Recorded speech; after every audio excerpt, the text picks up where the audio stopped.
guys? Isn't that so true? I love the words. When the glory's in the room, nothing else is needed. Happy Monday. Happy Monday, guys. Let me cut this off. Happy Monday. I hope you all had a really good weekend. I really, really do. I had a good weekend, a very full weekend. So I went with our church youth to the mountains. Can't even talk this morning, to the mountains. And had just a wonderful weekend with them, being able just to kind of just help pour into their lives. And man, I don't know about you, but when you're able to just give and pour and do things like that, it just fills my cup. Speaking of cups, y'all know me, most of you, I love pottery. Like it is my love language, okay? Pottery, I love it so much. And so I picked up this gem in Pigeon Forge. Isn't it just so pretty, y'all? I love it. I love it. But then I get home and I realized that I already had a cup that was very similar to this one. I knew I should have got the other one. It's fine. It's fine. It's still a pretty cup. And I love my pottery, so it's a win-win. But anyway, happy Monday, y'all. Happy Monday. We are on day 85. One last sip there. Day 85. Be generous with your home. Be generous with your home. Hebrews 13:16. And I'm going to give you two versions of Hebrews 13:16 because I thought this was very interesting, the version that they stuck in here for this devotion that Annie Downs did. We're in 100 Days to Brave, day 85, Hebrews 13:16. It says, don't neglect to do what is good and to share, for God is pleased with such sacrifices. Don't neglect to do what is good and to share. And to share. For God is pleased with such sacrifices. A different version here says this: make sure you don't take things for granted and go slack in working for the common good. Share what you have with others. God takes particular pleasure in acts of worship, a different kind of sacrifice that takes place in the kitchen and workplace and on the streets. Well, that kind of really breaks it down, doesn't it? So if you're watching me live, give me #1. If you're watching the replay, give me #2. And we're going to dive right into what she's talking about here. Be generous with your home. So she says, Bill was the first man I ever loved. He was a tall, blonde, 16-year-old. I was 3. He was shy and quiet, but he always talked to me. And he listened because I was then, as I am now, a talker. He loved sitting beside me at dinner. He never missed a family party. For my 3rd birthday, he gave me a plastic camera. The flash was a small multicolored cube on the corner of the camera that turned when you pushed the button. I was sure he was the coolest person who had ever existed on earth. Bill was my dad's little brother in the Big Brothers Big Sisters program through the Boys and Girls Club in our town. I have so many clear memories of Bill. Dad would pick him up and bring him to our house a few times a month, and he would hang out for the day or stay for the weekend. I remember where he was sitting on the couch when I opened that birthday gift, and I could still see his face as he smiled and laughed when I took his picture with my plastic camera with the click and turn flash. There was no film in the toy, but he never let on that he knew that.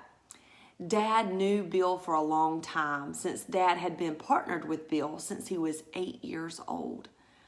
But for being the first man I ever loved, I didn't get enough time with Bill.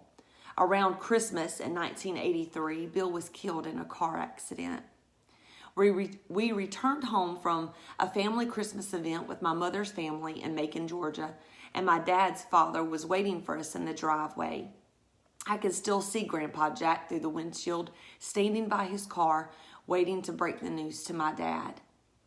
Dad taught me a lesson with Bill, in his life and in his death, that he has continued to teach me over and over for my entire life. Listen, Be brave enough to love the people around you, even if it could look like sacrifice and could feel like loss. Let me say that again. Be brave enough to love the people around you, even if it could look like sacrifice and could feel like loss. Man, that's something, isn't it? I know people like that do that. Man, that love people and that you would probably scratch your head and wonder, why are you giving so much of your time? Why are you sacrificing your time on those people? Have you ever thought that? Be brave enough to love people, even if it looks like sacrifice and could feel like loss. My parents welcomed Bill into our home again and again. They treated him like family. And you know what? We lost him. Our hearts broke. But while Bill was on earth, we shared our home and our family with him. For many, home is a sanctuary, right? It is. It's a place you go to retreat from a world that can be so harsh and so dark. And being generous with your home isn't easy. It's not. You might just want to be by yourself. You might not want to share your time. You might even be afraid that you'll get attached and then lose the person you've welcomed, like we did with Bill. But brave people recognize that they can use their home to love others with the love of Christ. Brave people are generous with their homes. Brave people share even their sanctuaries with others. Whether that looks like letting people live with you or letting people come over for dinner, you've got this. You can do it. When I was growing up, especially when I was in college, there was a family who made me feel like I could always come over. You know what?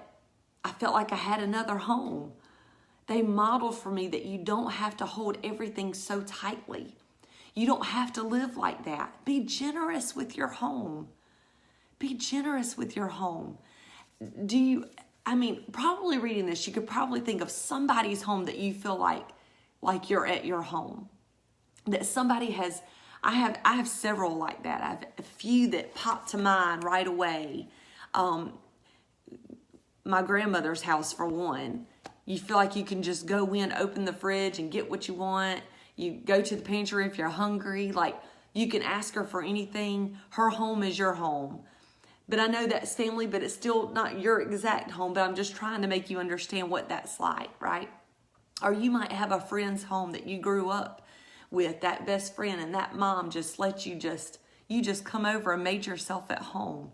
They were very generous, right?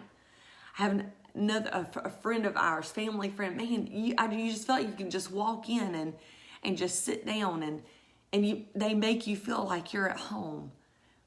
They've welcomed. I love that. I love that she says that you don't have to keep things so tight. You being taught that, hey, it's okay to be generous with your home, to love people in your space, to do that, to welcome them in, right?